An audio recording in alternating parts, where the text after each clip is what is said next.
Shalom de Yeshua, amados irmãos, a paz de Jesus seja com vós todos, que Deus os abençoe nessa semana, amém? Irmãos amados, uma palavra sobre o livro de Juízes, do capítulo 6 em diante, quando começa a falar sobre Gideão e trazendo ela para os nossos dias com Yeshua, com Jesus.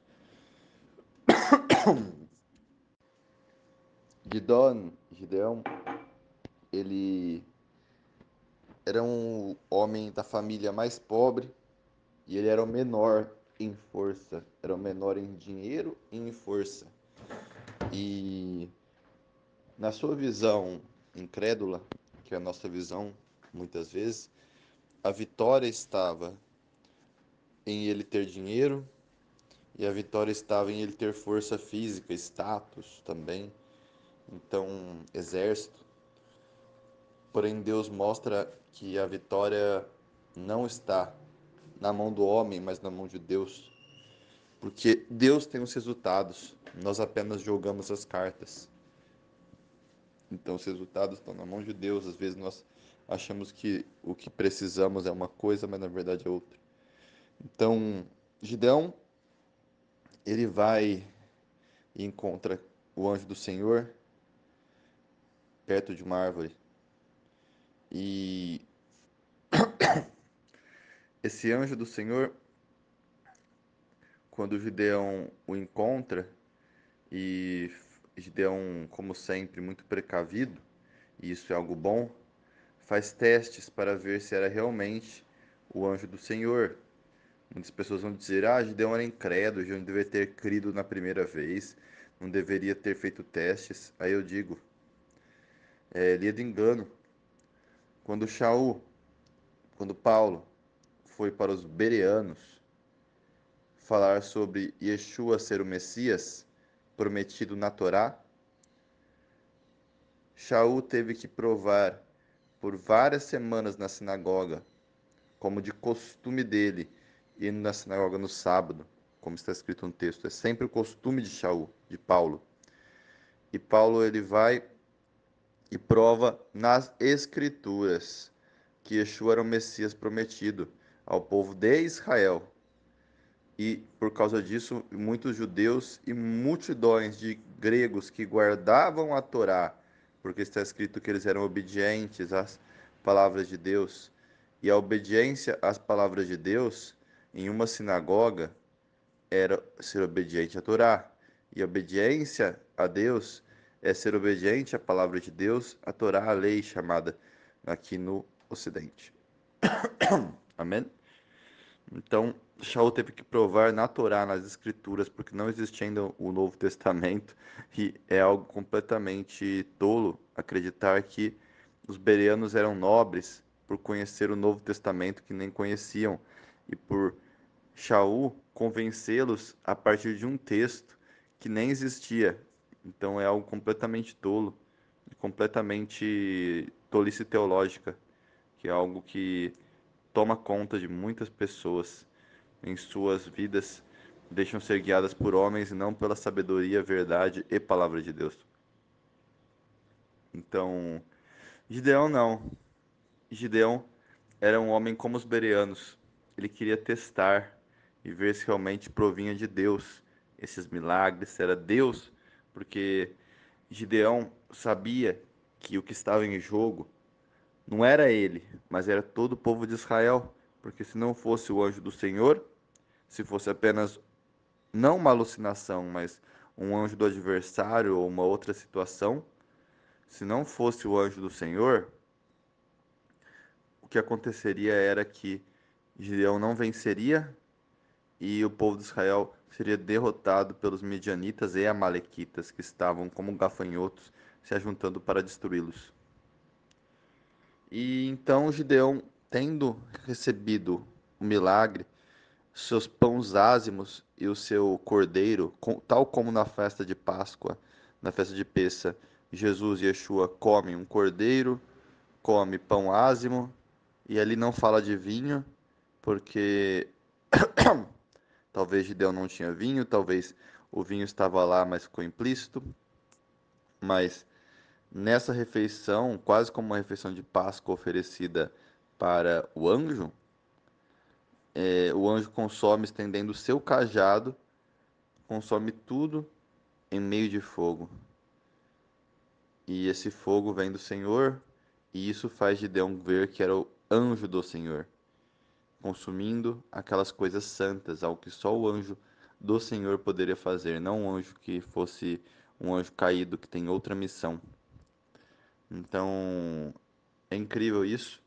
Gideão fica com muito medo porque ele vê que era Deus, e o temor do Senhor, quando você vê que Gideão fica com medo por ver ser Deus, você vê que Gideão era uma pessoa sábia, era uma pessoa honesta e boa, porque uma pessoa que não teme a Deus é uma pessoa má, é uma pessoa rachá, é uma pessoa que não tem sabedoria, porque o princípio da sabedoria é o temor do Senhor, está em Eclesiastes.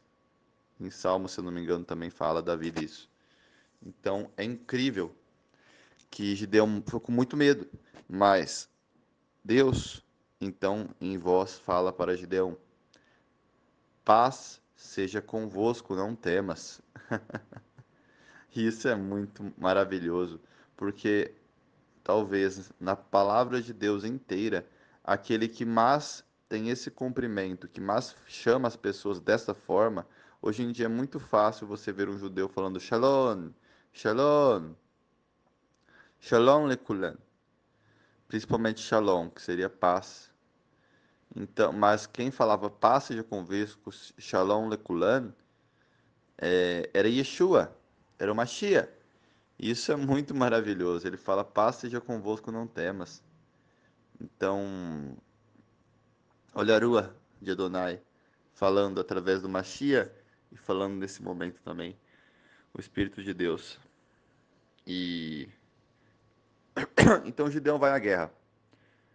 Para Gideão começar a guerra, qual que é o primeiro ato dele? O primeiro ato de Gideão: destruir no meio dos filhos de Israel o altar de Baal. E ele é quase morto pelos filhos de Israel por causa disso. Então ele destrói o altar da idolatria, porque como é que Deus operaria um milagre? No meio de Israel, se Israel estivesse corrompido em idolatria, então ele destrói o altar de idolatria, e nisso o seu pai ajuda a difundir no meio dos judeus que tal como o altar foi destruído e o Deus do idólatra que estava no meio deles não fez nada, era um falso Deus.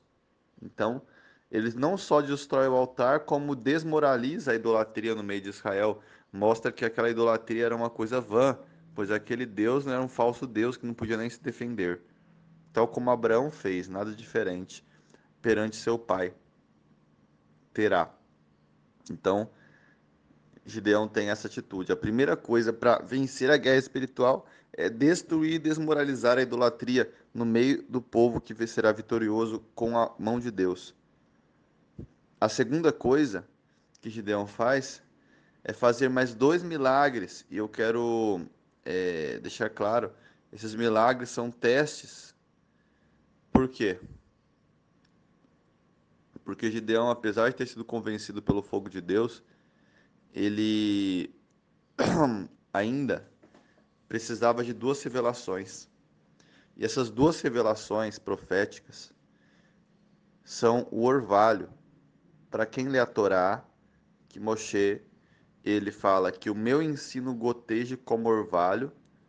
Nós sabemos que o estudo semanal da palavra de Deus, para achar, porção a porção, ele é simbolizado como um orvalho que dá vida às pessoas.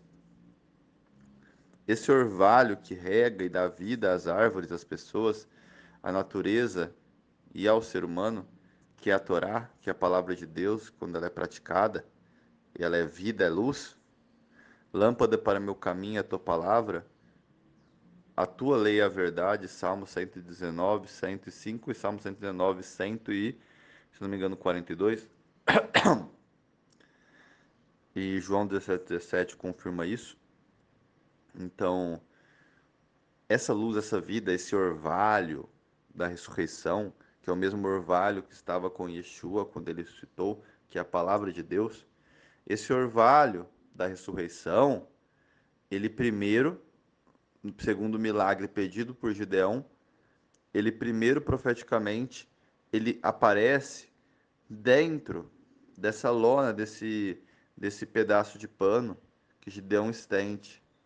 Então, primeiro é dentro, mas depois a lona fica seca.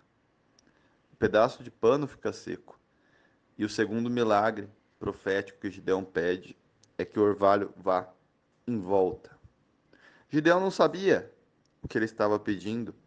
Gideão pediu em espírito, muitas vezes, em espírito, como um profeta, Gideão tinha algum nível de profecia, algum nível de espiritualidade, com certeza.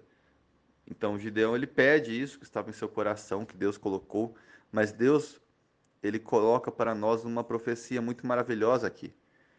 Primeiro, Deus fez no meio dos judeus, através de Yeshua, o Messias, através de Jesus, que esse orvalho da ressurreição se condensasse no nível mais elevado de Torá e Mitzvot, nível mais elevado de vida.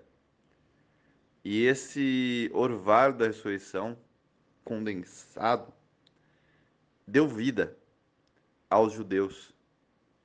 Porém, nós sabemos que depois do segundo, terceiro século, quarto século, esse orvalho secou em Israel. E houve a destruição do templo, houve muitas coisas terríveis porque tinha muito Sinat Hinan, muito ódio gratuito entre os judeus. Nada diferente do que há desde sempre na igreja, mas a igreja não é para Deus medida. Deus não coloca a vara de medir e com rigor na igreja da mesma forma que ele coloca com os filhos maduros e mais velhos, que são os judeus. Então Deus ele não tem esse mesmo rigor na igreja, porque a igreja ela nem é um povo junto. A igreja ela está dividida em denominações, ela está completamente esfacelada e desde sempre a igreja, infelizmente, vive em apostasias.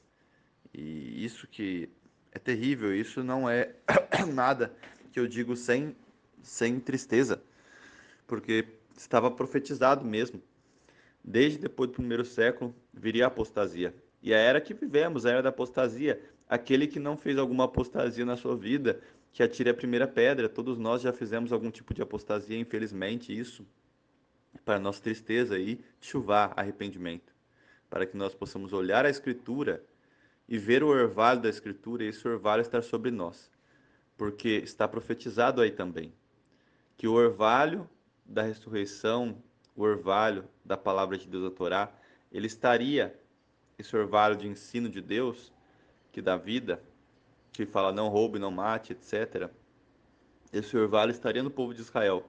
Porém, esse orvalho depois se espalharia e estaria aonde? Em volta da lona, em volta do pano que Gideão estendeu. Então, profeticamente, Gideão tem esses dois sinais.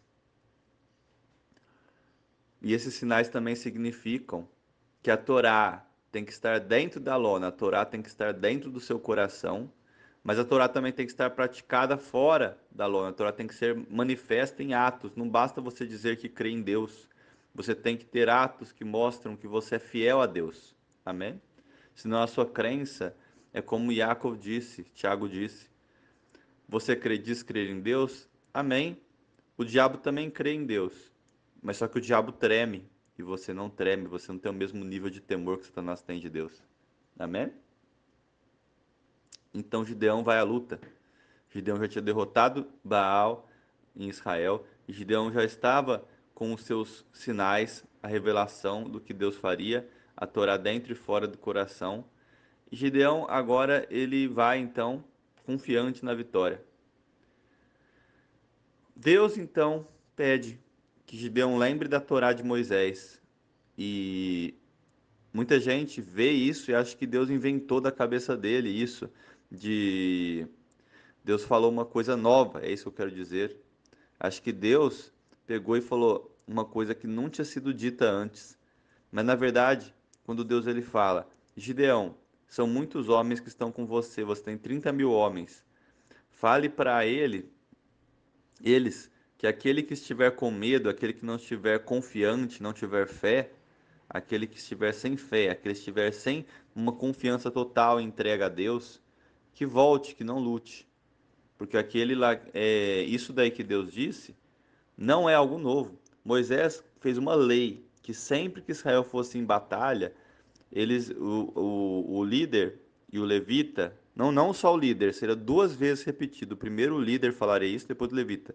Que qualquer homem que estivesse com medo de lutar, ou que tivesse uma vinha, ou que tivesse acabado de se casar, ou que estivesse com alguma coisa que desse para ele medo de lutar, qualquer homem assim, que estivesse com o coração dele não na batalha, mas estivesse em outro lugar, esse homem deveria voltar para que não desmoralizasse o exército e seus companheiros com medo dele.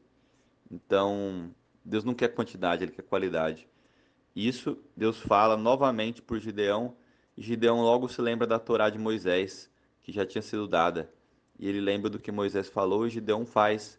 Então apenas restam 10.000 homens. 2 terços saem, mas ainda eram muitos 10.000 para Deus.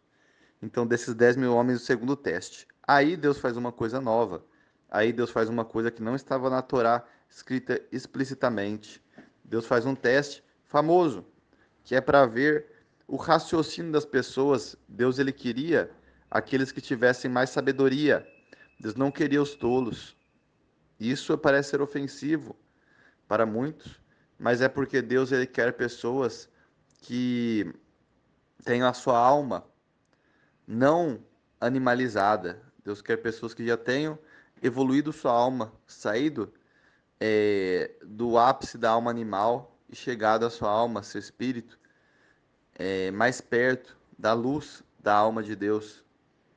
Nós temos que ter uma alma mais como nós somos criados na imagem e semelhança de Deus. Não devemos nos contentar com a bestialidade, com pessoas que não buscam ter conhecimento, sabedoria, pessoas que se contentam. Eu não falo você ser inteligente, estou falando aqui você ser uma pessoa versada, que busca cultura, que busca sabedoria, e principalmente dentro da Torá busca essas coisas. E porque muitas vezes você vai precisar dessa sabedoria, você vai precisar disso. Estude aquilo que você vai precisar. Se você vai precisar ser um homem do campo, se especialize, se aprofunde, tenha excelência. Você não precisa se contentar com o que você tem agora. E Gideão buscava essas pessoas por causa da palavra de Deus, para vencer Amaleque, para vencer Midian. Então, Gideão vai e faz essa prova, esse teste. Pede para todos beberem água de um lago. Destes 10.000 homens, a maioria vai e bebe como se fosse um animal. Vai e coloca a cabeça inteira na água. Vai e começa a lamber a água. Mas apenas poucos pegam a água na mão e bebem como se fossem seres humanos e como de fato são. A maioria faz como os camelos, como os animais, coloca o rosto diretamente na água para beber. Poucos pegam e levam com suas mãos a água na boca e bebem. E esses poucos eram apenas 300. Mas por que Deus fez esse teste? Esse teste é um teste que às vezes não vai precisar ser feito. Tem situações que as pessoas não precisam ter o intelecto. Elas podem estar com a alma mais perto do animal nesse ponto, embora o intelecto seja bom em quase toda situação. É porque eles precisavam vencer uma batalha com o intelecto e com a mão de Deus, através desse intelecto. Por isso, só 300 ficaram. E esses 300, então, vamos para o final desse estudo. Esses 300 eles vão e se aproximam do inimigo. Eram os mais inteligentes e corajosos.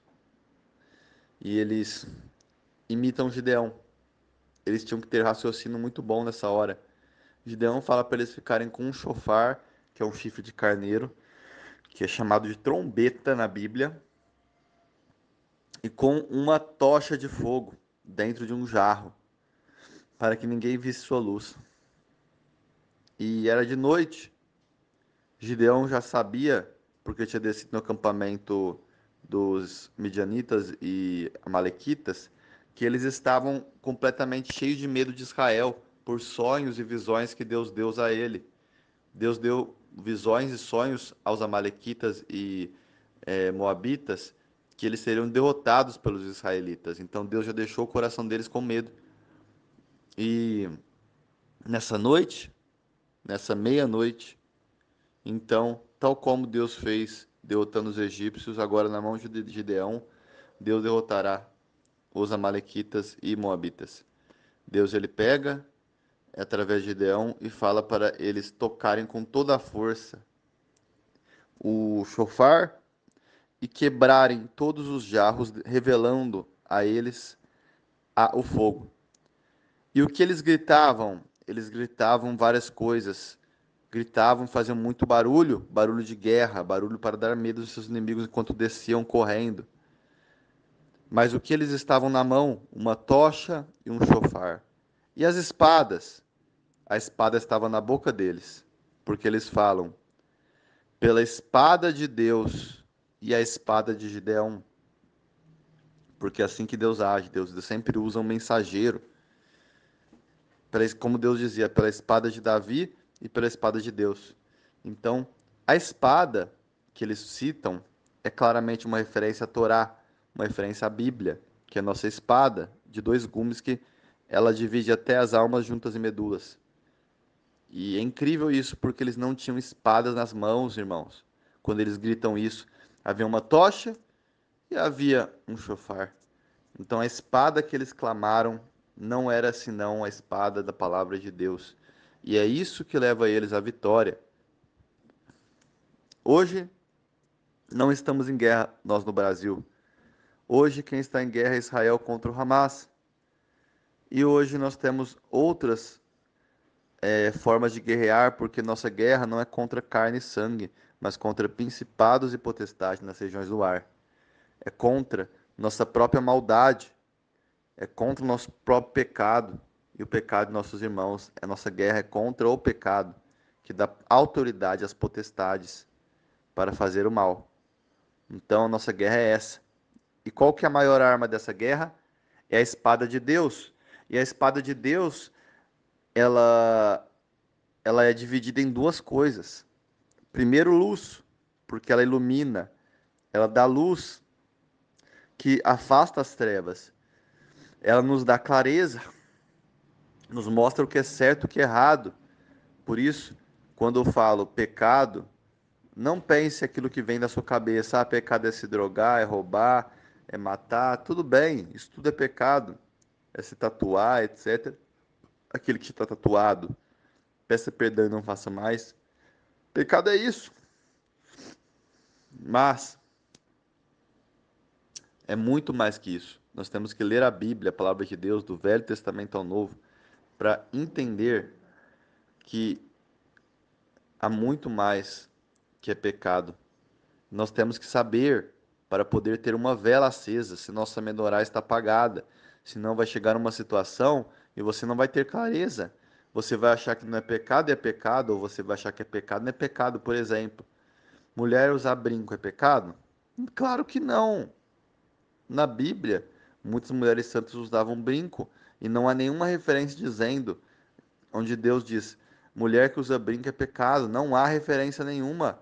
O pecado está na vaidade, o pecado está no orgulho, mas o pecado jamais estará em usar um mero acessório na orelha, um brinco. Então Deus, ele é a favor da moderação, é a favor do respeito do seu próprio corpo. Mas tem coisas que não são contra o nosso corpo. Então a mulher usar um pouquinho de maquiagem, a mulher usar brinco, isso não é pecado. Mas o excesso em qualquer área da vaidade, da carne, será sempre pecado. Eu beber um gole de cerveja, um gole de alguma coisa, é pecado? Se você já tem uma propensão à embriaguez, é pecado.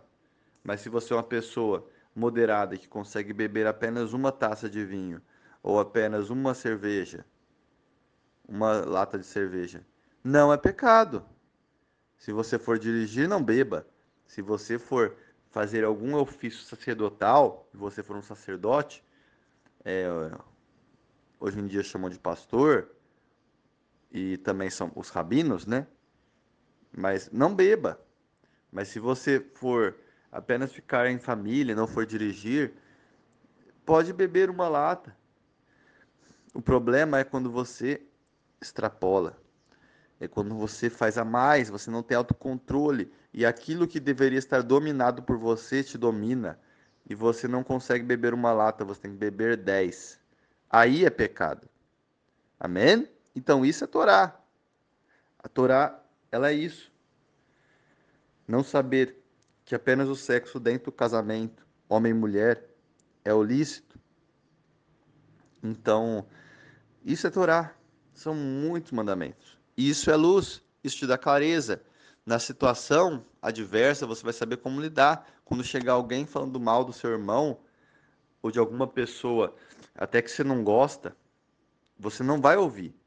O seu inimigo, ele não está lá para se defender e tem uma pessoa falando mal dele.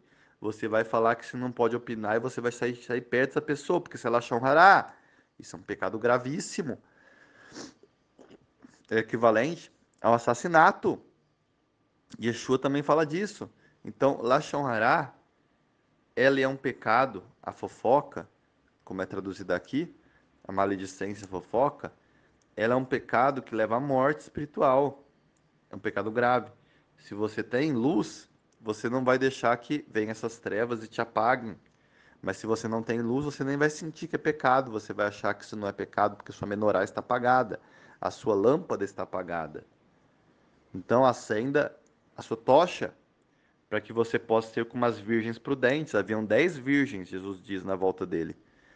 Dessas 10 virgens que simbolizam todo o povo de Deus, sinagoga judaico-messiânica, igreja, etc., essas 10, apenas 5 eram prudentes e tinham carregado azeite extra para acender suas lâmpadas, suas tochas.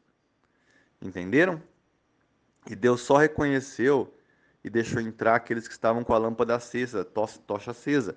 Então, para a guerra espiritual tem que ter a tocha acesa, irmão. Senão você já pereceu. Não é que você vai perecer ainda, você já pereceu. Você acha que você está vivo, mas você está morto espiritualmente. Então, acenda sua menorá, estude a Bíblia diariamente, leia a Bíblia diariamente, nem que seja uma linha, mas leia todo dia, de Gênesis a Apocalipse, não vai lendo aleatoriamente, abrindo a Bíblia, como se ela fosse alguma coisa mística. Não. A Bíblia é racional. A Bíblia é espiritual, mas a Bíblia é racional. E se a tua razão não estiver no controle do teu culto não vai ser o culto racional que Shaul Paulo disse. Teu culto vai ser um culto irracional, e aí é perigoso.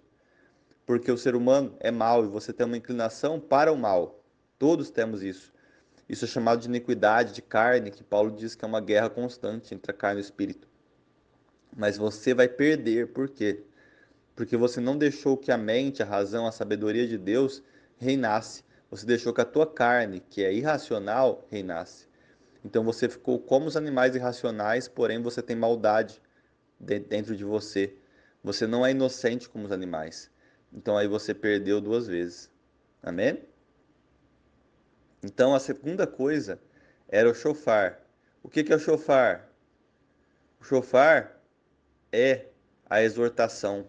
O shofar, o trombeta que soa e clama, é o anúncio que está vindo alguma coisa ruim, a guerra. É o profeta que fala que vai vir Yeshua, Jesus vai voltar. É a palavra de Deus que te exorta a sair do pecado e reconhecer o teu erro e voltar atrás. É o amigo que ajuda o outro a se levantar. É o anúncio que está vindo uma guerra. É o anúncio que está vindo alguma coisa e nós temos que nos preparar. E é também o grito, o clamor, o louvor a Deus. É o povo de Deus junto em união, clamando e louvando a Deus, ensinando a palavra de Deus. É o estudo de Torá, todo Shabat na sinagoga, para achar, porção a porção. Isso é o shofar. o shofar clamando. Então você tem que ter essas duas coisas, não só de luz, mas também do clamor, também do louvor, também do estudo, do compartilhar a palavra de Deus. Não só com voz, com grito, mas com atos principalmente, com exemplo. Então esse é o shofar. E com essas duas coisas, Gideão disse: pela espada de Deus. Por quê? Porque a espada de Deus era essas duas coisas. E é ainda. Que nós possamos ter a espada de Deus em mãos para combater um bom combate, guardar a emuná, a confiança, a fé e vencer no fim. Amém? Shalom de Yeshua.